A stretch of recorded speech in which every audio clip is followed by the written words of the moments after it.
আগামীর কুষ্টিয়ার মানুষের দ্বারে দ্বারে বাড়িতে বাড়িতে ডোর টু ডোর আমি এই ৬-৭ মাস একাধারে এই যাবার পরে যেটা বুঝেছি, মানুষ এখন মুখিয়ে আছে ইনসাফের পথিক দাড়ি পাল্লায় ভোট দেওয়ার জন্য। আমি আপনাদেরকে কথা দিতে পারি, আগামীতে কুষ্টিয়ার আপামর জনতা, বিশেষ করে বিভিন্ন শ্রেণী পেশার মানুষকে, যারা বিশেষজ্ঞ, আল্লাহ পাক যদি আমাদেরকে কবুল করেন, এই মানুষগুলোকে সঙ্গে নিয়ে কুষ্টিয়ার উন্নয়নমূলক কিছু মহাপরিকল্পনা নেওয়ার উদ্যোগ আমরা অলরেডি করেছি এবং সেগুলো বাস্তবায়ন করবো ইনশাআল্লাহ। আমার নিজের পরিকল্পনায় সবচেয়ে বড় বিষয়টা এসেছে, বাইরের দেশগুলোতে সফর করে আমি দেখেছি তারা নদী কেন্দ্রিক এলাকাগুলো, বিশেষ করে শহর যেগুলো নদীর পাশে, তারা এই শহরগুলোকে আল্লাহর একটা নিয়ামতে পরিণত করেছে।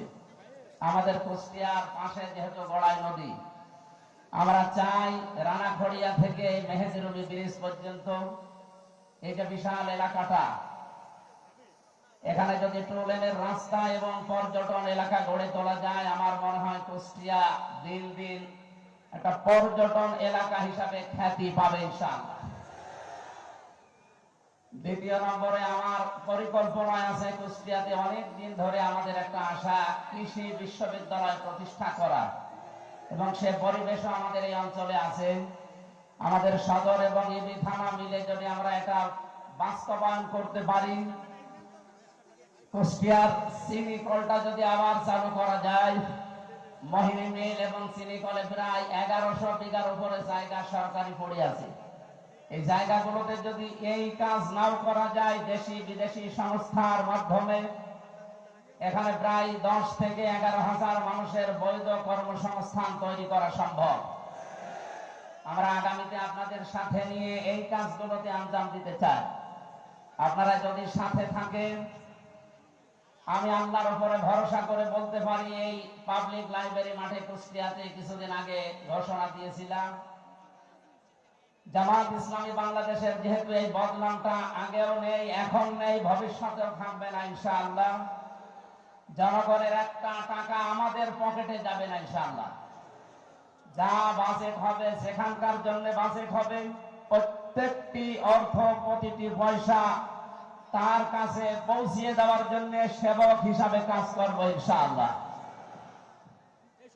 দ্বিতীয় নম্বর, যে ষড়যন্ত্রগুলো বিরোধী দলের বা অন্যান্য বন্ধুরা করছেন, আপনাদেরকে আমরা আহ্বান জানাই, রাজনৈতিক মোকাবেলা রাজনৈতিক ভাবে করা দরকার। ষড়যন্ত্র করে মিথ্যা তহমত দিয়ে, আমার আগে এক ভাই বলছিলেন না, যে মিথ্যা প্রপাগান্ডা ছড়িয়ে, বিশেষ করে তথ্য সন্ত্রাসের মাধ্যমে সাংবাদিক নামে কিছু হলুদ সাংবাদিককে তারা টাকা পয়সা দিয়ে কিনে কিছু মানুষের বিরুদ্ধে এমন ভাবে লাগিয়েছে, সাধারণ অনেকেই মনে করে এগুলো মনে হয় 100% সত্য। আমরা এই খোলা আকাশের নিচে দাঁড়িয়ে আপনাদেরকে দায়িত্বহীন ভাষায় বলছি, আমার নামে যতগুলো কথা এ যাব এই 6-7 মাসে তারা নিয়ে এসেছে, এর প্রতিটি লাইন, প্রতিটি অক্ষর মিথ্যা এবং বানোয়া।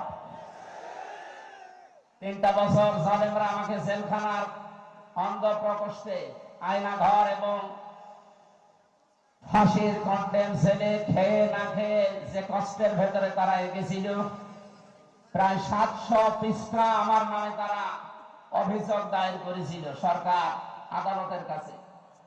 আমি এই 700 পৃষ্ঠায় পরবর্তীতে পড়ি, দেখি একটা লাইনের সাথে আমার এই 33 বছর জীবনের কোনো মিল নেই।